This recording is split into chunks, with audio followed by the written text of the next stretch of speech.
The BlackBerry didn't just die. Someone in the room killed it. Not Apple, in a far-off boardroom in California. It was killed at a conference table in Waterloo, Ontario, by its own people, in decisions you can name.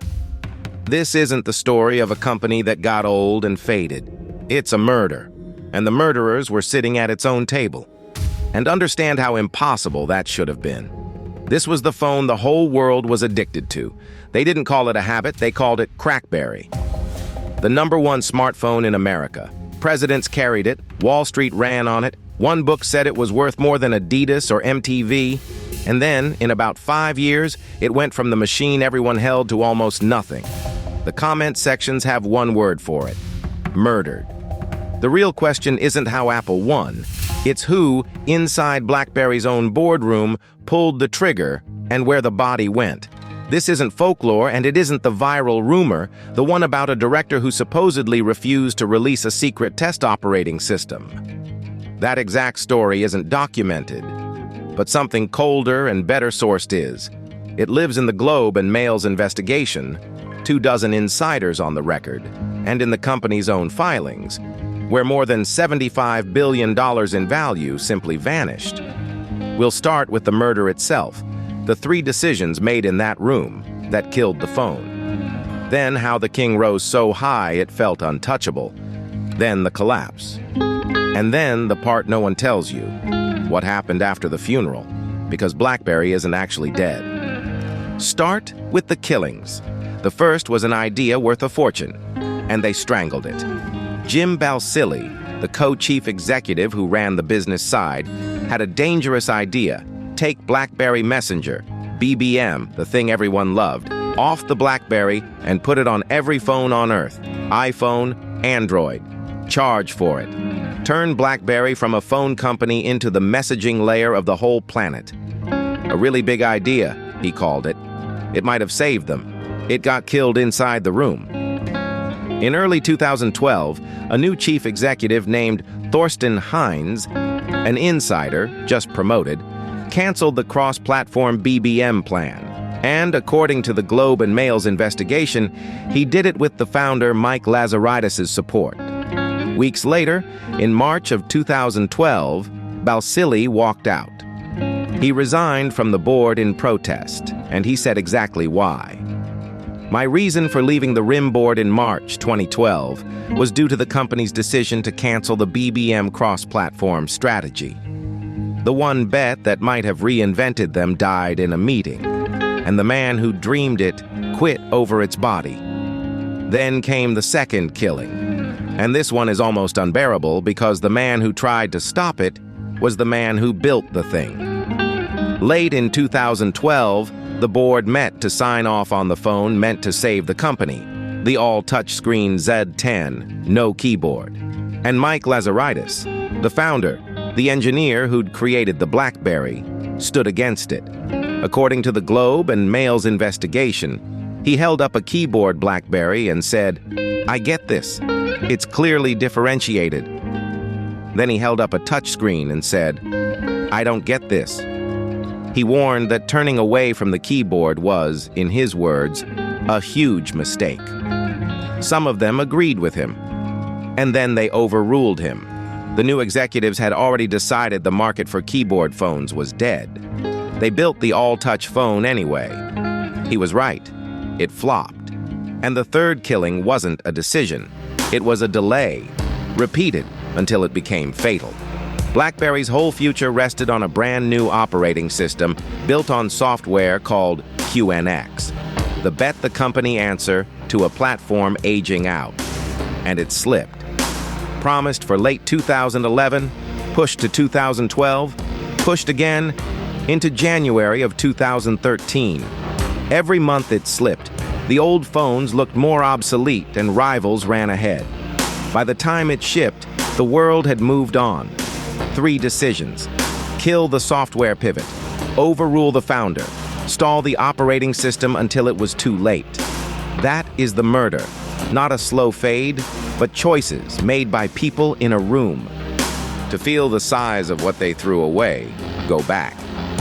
In 1984, a 23-year-old engineer named Mike Lazaridis started research in motion in a tiny office above a bagel shop in Waterloo, Ontario. What they built wasn't a toy, it was a fortress. The BlackBerry's secret wasn't the keyboard everyone remembers, it was security. Its enterprise servers and encryption made it the one phone banks, corporations, and governments trusted. The US government ran on it. That trust was the moat. It made BlackBerry the secure standard of the professional world. Then it jumped into the mainstream and became a genuine addiction. The blinking red light, the endless email. People couldn't put it down. That's where CrackBerry came from. As late as September 2010, the hard data still had BlackBerry as the #1 smartphone platform in America. More than a third of the whole market, ahead of both Apple and Android. Worldwide, at its peak, it reached somewhere around 80 to 85 million subscribers, the top of the mountain. And here's the number that measures the fall. Over the 5 years that followed, the Globe and Mail found investors watched more than $75 billion of BlackBerry's market value simply evaporate. At its peak, the company had been worth around $80 billion. It was about to lose nearly all of it. So why didn't the king see the knife coming? Because in 2007, when Apple launched the iPhone, BlackBerry's leaders looked at it and laughed. Publicly, they mocked it. No keyboard, terrible battery, a security risk. But privately, the founder understood exactly what he was looking at. According to the Globe and Mail's investigation, Lazaridis pried an iPhone open and told his staff, "If that thing catches on, we're competing with a Mac, not a Nokia." He saw the threat. The tragedy is that seeing it wasn't enough.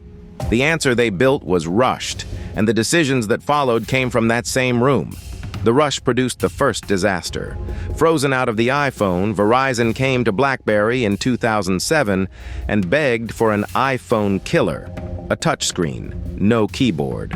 What BlackBerry delivered in late 2008 was the storm. And according to the Globe and Mail, the technology was cobbled together quickly and wasn't quite ready. Slow, buggy. Many customers hated it, and returns were high. Verizon denied its Apple killer, gave up on BlackBerry, and poured its money into Google's Android and the Motorola Droid instead. BlackBerry's own rushed answer handed its biggest partner to the enemy. And once the ground shifted, it shifted fast. In December 2010, BlackBerry still held about 32% of the US market, but Android had exploded from 5% to 24% in a single year. By late 2011, Android held 47% of America, and BlackBerry had collapsed to just 16%. A tablet meant to answer the iPad, the Playbook, shipped half-finished and forced a $485 million write-down. The moat was draining, and the Boardroom murders, the killed pivot, the overruled founder, the stalled OS, meant no lifeboat was coming. Then came the bill.